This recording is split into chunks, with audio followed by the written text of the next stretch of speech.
घमंडी हाथी और चींटी।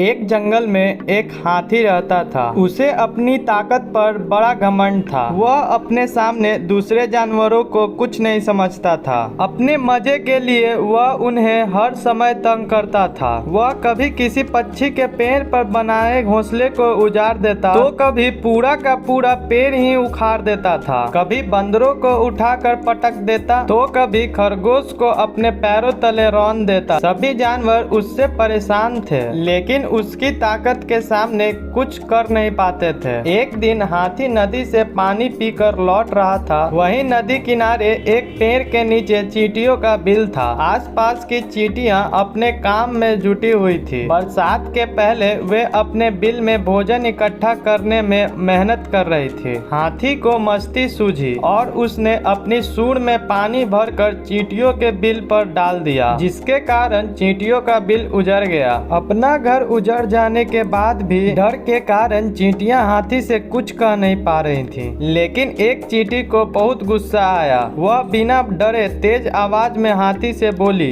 ये क्या कर दिया तुमने हमारा घर उजाड़ दिया, अब हम कहाँ रहेंगे। चींटी की बात सुनकर हाथी बोला, चुप कर चींटी, नहीं तो अभी तुझे अपने पैरों के नीचे दबाकर कुचल दूंगा। तुम्हें इस तरह दूसरे को तंग नहीं करना चाहिए। जब तुम्हें कोई तंग करेगा तब तुम्हें समझ आएगा। चींटी ने फिर से बिना डरे कहा, कौन मुझे तंग करेगा? तू पिद्दी सी तो है, तू मेरा क्या बिगाड़ लेगी? तू मुझे जानती नहीं है क्या? मैं इस जंगल का सबसे ताकतवर जानवर हूँ। किसी की हिम्मत नहीं कि मुझे कुछ कह सके। तूने पहली बार ये गलती की है, इसलिए तुझे माफ कर रहा हूँ। आइंदा ध्यान रखना, नहीं तो मारी जाओगी। हाथी धमकाते हुए बोला। चींटी उस समय तो चुप हो गई, लेकिन मन ही मन सोचने लगी कि इस घमंडी हाथी को सबक सिखाना जरूरी है, वरना ये यूं ही सबको तंग करता रहेगा। ये मौका उसे उसी दिन शाम को मिल गया। उसने देखा कि एक पेड़ के नीचे हाथी बड़े आराम से सो रहा है। चींटी उसकी सूंड में घुस गई और उसे काटने लगी। आराम से सो रहे हाथी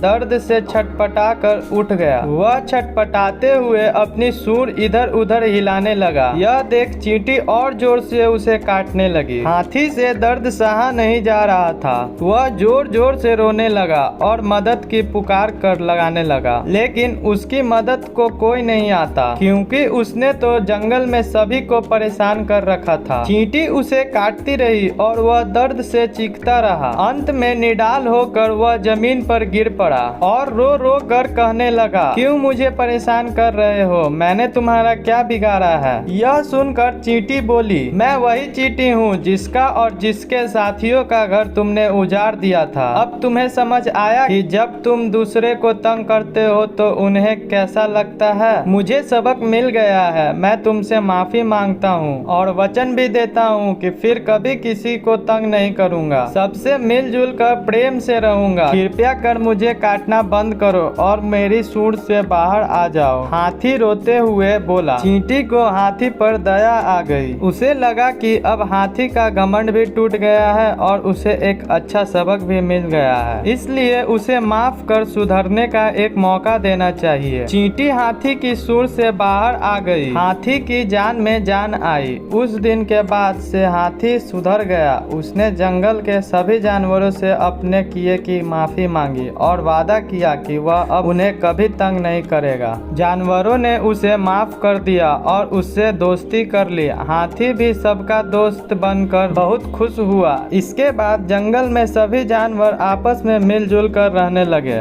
इस कहानी से हमें यह सीख मिलती है कि हमें कभी घमंड नहीं करना चाहिए। घमंडी का घमंड कभी न कभी जरूर टूटता है।